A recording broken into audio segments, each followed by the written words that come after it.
Alright, just a bit of a bits and pieces video today. I should be getting the can of Plastidip at some point today, so I'll be putting on the final couple of coats on the front wheel, so I'll film that. That'll be the end of the video. But the other one is, I was just having a piss around in the shed the other day, tidying bits up, and I found an old sprocket cover from a Thruxton, I think it was.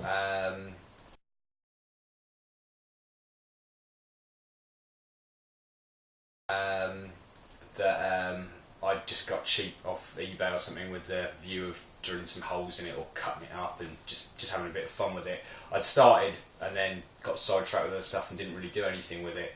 But I dug it out the other day whilst I was twiddling my thumbs for something to do, and just had a piss around, really chopping it up and just seeing what was going to happen, really, with no sort of clear intention. But it actually amazingly turned out quite groovy. So here's a cheeky little bit that I didn't expect to film. The old sprocket cover, chopped it down a bit more there and curved it out here, chopped it a bit more there, and obviously giving it a couple of coats of black. But yeah, I'm just really having a bit of a piss around. So I'm going to and stick that on the America now. Do a little comparison to the existing one, because that's the America, and the Speedmaster have a different sprocket cover to the Thruxton, Bonneville and Scramblers. So yeah, I'll go and get an 8mm socket and pop this on, and we'll have a look what it looks like inside. If I start gagging in a minute, it's because this little bugger has just crimped off the most stinky shit in a litter tray I've ever smelt. I hope you've wiped. That was an absolute stinker. God, through the entire house. But I digress. So here we go. That's the standard America Speedmaster sprocket cover, huge thing.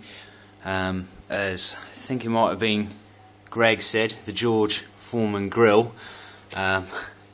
So this was originally that kind of grey, same sort of grey colour as the engine, but we powder coated that a while back.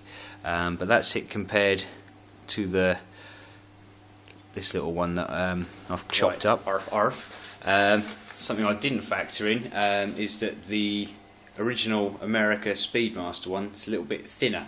So that's the normal bolts it takes. But the other Bonneville ones, because it's a little bit more curvaceous, take a longer bolt. So I'm going to have to nip out and see if I've got any longer bolts knocking around.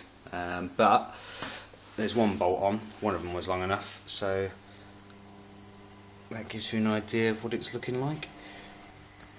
Oh, well, that's annoying. All I've got in the bolt box is in M6 that are longer than these are the 60mm ones. I think I need they're like 70 or 80. So they ain't going to be long enough. So yeah, maybe 70mm. So these were quite cheap actually, these stainless ones, I think. So I'll have to just order some more bits off Tinterweb, or I might, because I've now got a spare George Foreman grill, I might look at chopping this down a little bit and putting it on mine. I was thinking with the sort of fins in there, even just like sanding that back to expose it so it kind of mimics the cooling fins on there.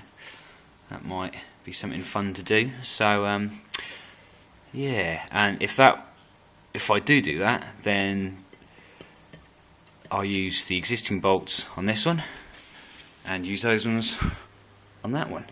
So I won't have to buy anything. Right, as you saw in the early part of the video, the little caption said there's going to be a problem with the Plastidip, and there is.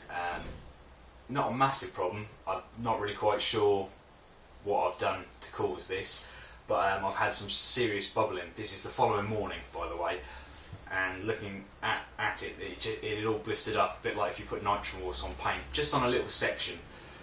So I'm going to have to try and rectify that, so I'll show you what the damage is and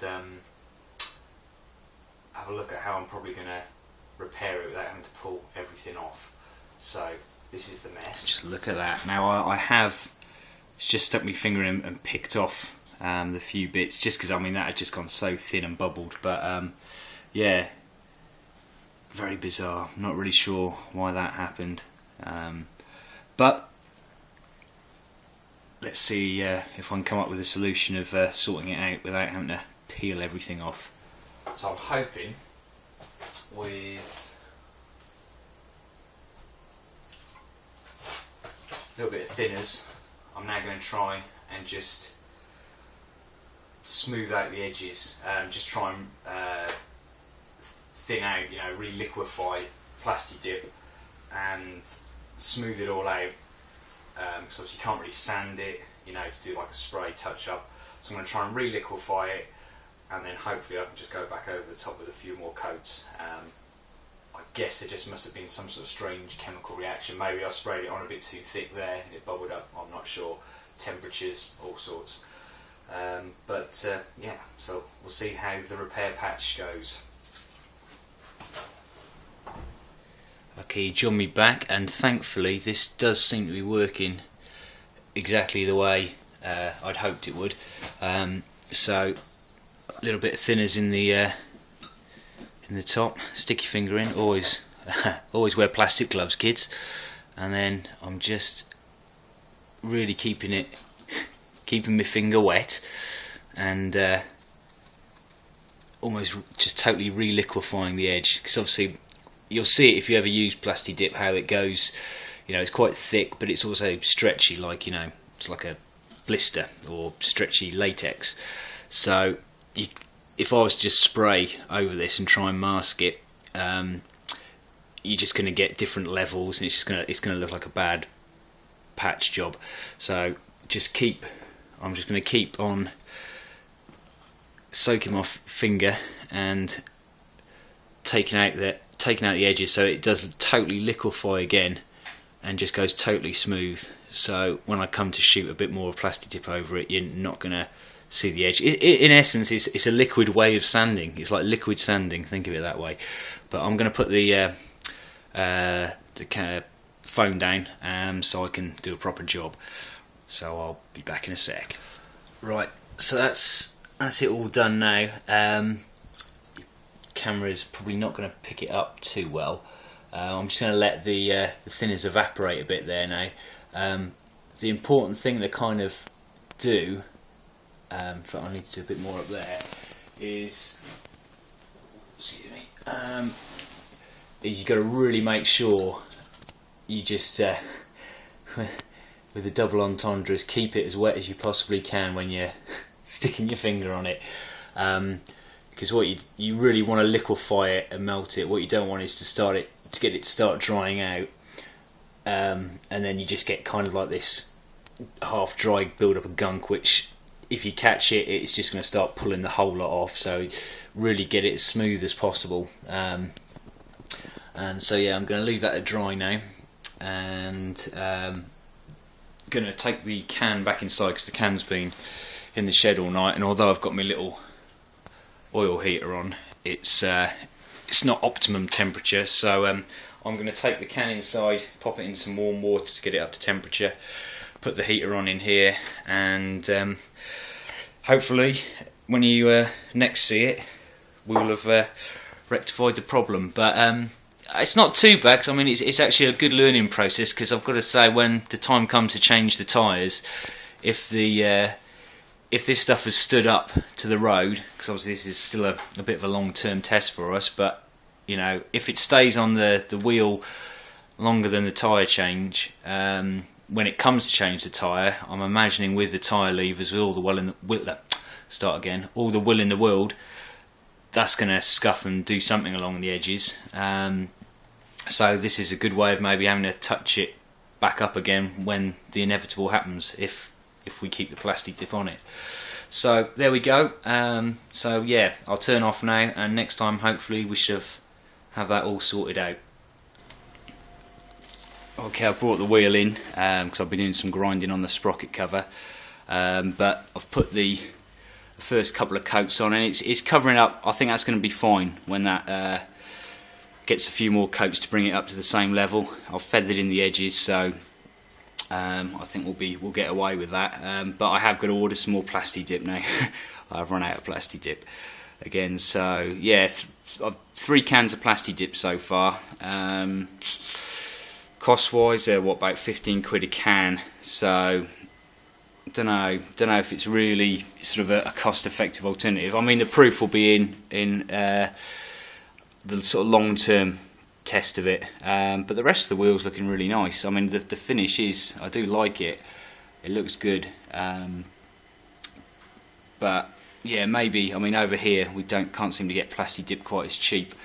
And I haven't found any shops that stock it, only sort of off the internet. So, but that's the wheel for now. So yeah, I have to get some more Plastidip, but that's coming along. And as I mentioned, I have done some cutting and grinding on the America sprocket cover, just for a bit of fun.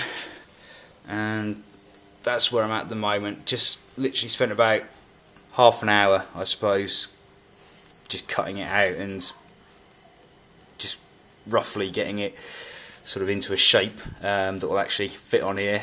But yeah, I'm not sure yet. Jury's a little bit out. Maybe drop your comments in the box.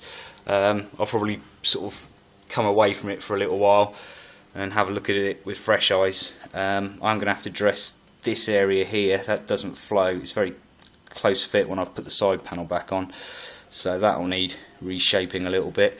Possibly thinking about flattening off that fin completely, and then just having the 3. But I think that the basic shape's kind of pretty much where I want it. I actually did get quite a nice curve there. So yeah, leave your comments and I'm going to have a bit of a think on it. I've still got to kind of file out the fins, just take the powder coat off, so they look a bit more like that. Well, that is one potential plan. Or I could maybe just get it all repowder coated in this kind of wrinkle finish. Not sure, but there we go.